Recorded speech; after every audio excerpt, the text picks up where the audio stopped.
Hey guys, I'm Carl Kappas. I'm your realtor guy with the bow tie. And if your social media feed on Facebook and Instagram is anything like mine, I'm seeing more and more agents than I am actually seeing in just normal family feeds and things like that. So I'm coming to you today because I know that most people have at least 5 to 6 agents who are following them or they're following. Today we're going to talk about how you select which agent should represent you when you buy your next home.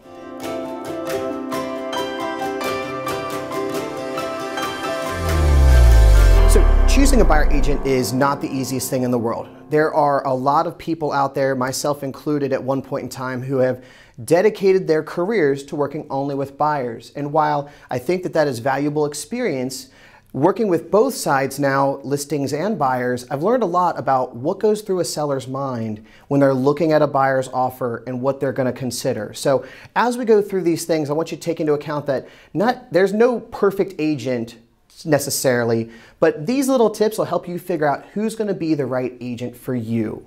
The first thing that I always go back to, there has been an influx of hundreds of agents in the greater Cincinnati area in just the last 12 months. And don't get me wrong, we all had to start somewhere. But in a market as dynamic as this, as fast moving as this, the first question I always want someone to ask is, how much experience do you have? Now, when they talk about experience, that can be measured in 2 different ways. Number one, how many years have they been doing this? That plays a role. Me, I've been in this business for 20 years. To some, that's a lot. To others, that's a little. I just don't think that someone who has been doing this for only a couple of years may have as much experience as someone who's been doing it for 5, 10, or longer.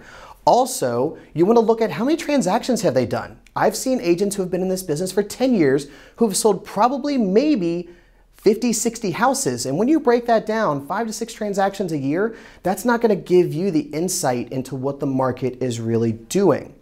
You're also going to want to look at, is this their full-time focus? With the influx of so many new agents, and once again, having been there and having to start somewhere, this market's a little bit hectic. If you have somebody who's not treating this as a full-time, 24-hour day, 7-day-a-week job, you may miss out on something because they were not able to meet you, or they were working another job, or they just don't have the attentiveness that you may need. Now, taking that another step further, you also are going to want to look at, if this is their full-time focus, what do they know about their product? I'm real big about understanding, what does a house have that I have to worry about? What things are going to be major expenses down the road? If I'm walking through a house with a client, you need your agent to be able to point out, hey, look, this furnace is 15 years old. You may have to replace that in 5 years. Hey, these windows are 25 years old. You are going to have to replace those if you want to have good energy bills going forward, more than likely. Hey, that roof's got a hole in it the size of a Cadillac. You're probably going to want to get that fixed. You need an agent who's experienced enough to be able to pick these things off before you go under contract, before you pay $500-600+ for an inspection, and then find out things that we probably could have gone over before we even made an offer. Now, in addition to that, piggybacking off of the inspection, I think you have to pick an agent based off of, who do they recommend? If I'm a professional, I work with professional people. I want someone who's going to answer the phone like I do. I want someone who's going to work the hours like I do, and someone who's going to give the attention to my clients like I do. Now, my lenders and my inspectors, I can pick up the phone and call them at 7 o'clock in the morning. I can call them at 8:30 at night. I can hand them a client at 8:30 at night, and they'll be able to take care of them, give them the attention they deserve, and make sure they're just not getting tossed aside.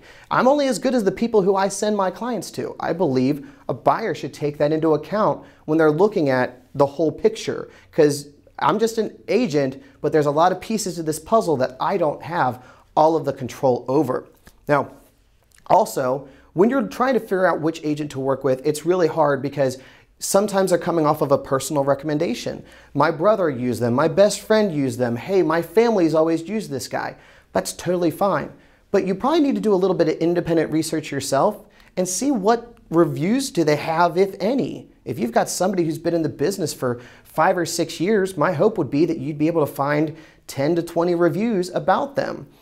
For the longest period of time, I heavily relied on Zillow, because Zillow would allow us to send a link to our clients, say, hey, what did you think about working with Carl? And that person would be able to respond back honestly, and they wouldn't have to worry about me being able to doctor it or change it like we see in so many websites. I can tell you, looking at some agents' reviews, I can tell that person may not have said that exact review, but I can tell that something may have been omitted. Zillow would allow you to take all that out, and all I could do was just send a, hey, thanks for bringing that to my attention. Hey, sorry I didn't hit this thing out of the park like I thought we did. This is gonna help me become a better agent for all of my clients. So reviews are always gonna be important. Don't just take one person's word for it that this is a good person. You also will probably wanna take and sit down with them and figure out, do they have an approach dedicated to winning in this market? Now, with me and my clients, I have a dedicated list, a checklist of everything I'm going to do for my client that I can physically print out, put in front of them and say, these are the things that you can expect for me to do as your buyer agent. I can tell you right now, a lot of people think a buyer agent is just a glorified door opener, a tour guide, if you will. Look at the pretty granite. Look at how nice this backyard is.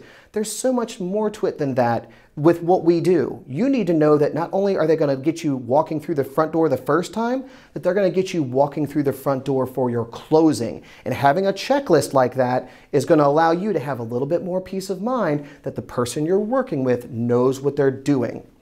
Now, this next point is a little bit personal to me too, because I'm a firm believer in this.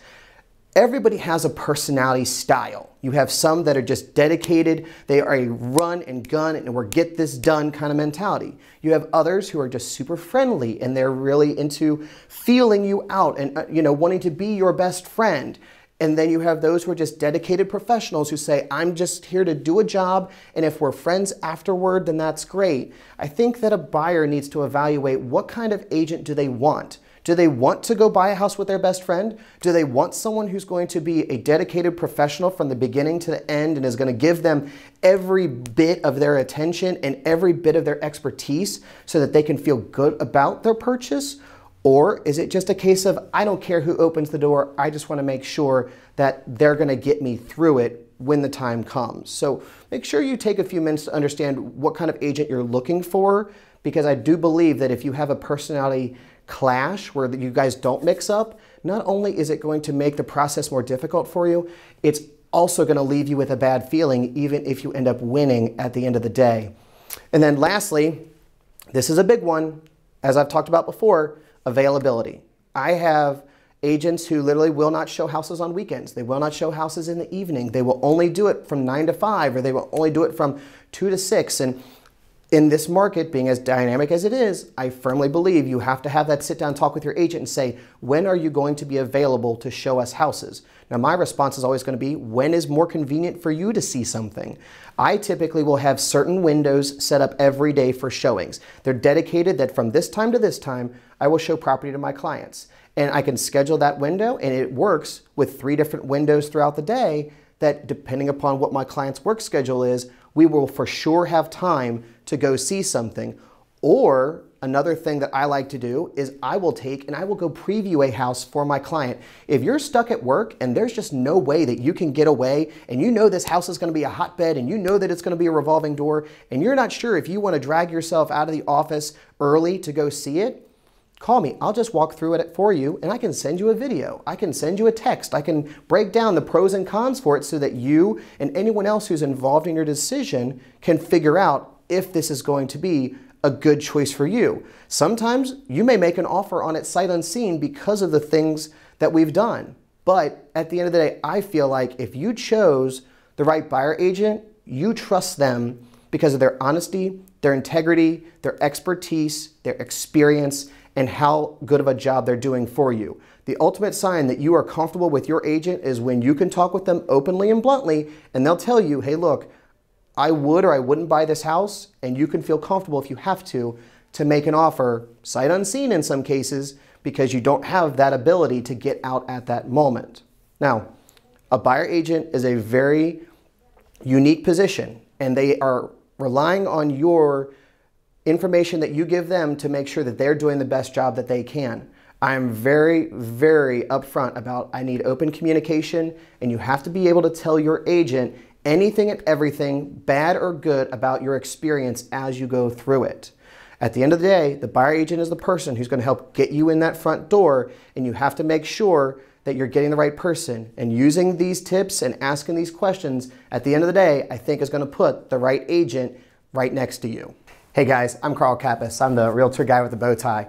I've dedicated my entire career to giving people great service and also at the same time making sure they're learning about what they're doing, not that they just woke up one day and decided to sell their house or buy a new home. So if you've enjoyed this material, hopefully you'll take and you'll click the subscribe button. And if you know somebody who's thinking about buying or selling who may find this information useful, please feel free to forward the link over to them or have them reach out to me directly. I'm available via text, email, DM, anytime, any day, and make sure you follow us on our social media at Facebook, Instagram, Twitter, and here on YouTube. I hope everyone has a great day and tune in next week.